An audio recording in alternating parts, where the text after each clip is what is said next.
गरम नहीं रे थंडा कितनी शीत लगे ना तो सेमती हमर को ऋतु रे कोन भोग करे तो आमे से सब लिखिजे से ऋतु को नाम लिखिजे सब नंबर एक में देइछे कोन प्रथमे कोन ग्रीष्म ऋतु को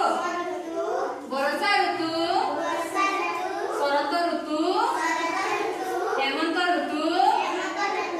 शीत ऋतु बसंत ऋतु वर्ष रे 6टी ऋतु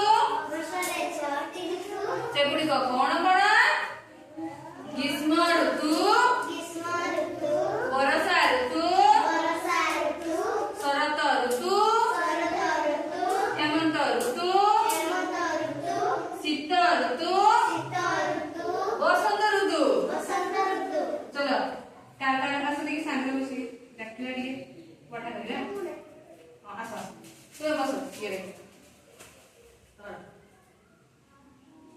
वर्ष रे को सांगे वर्ष रे 6टी ऋतु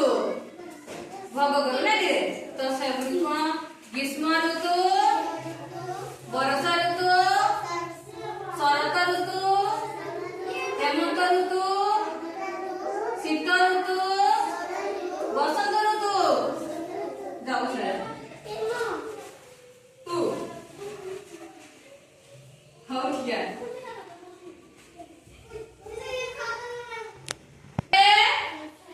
6टी ऋतु भोग करू ना के भोग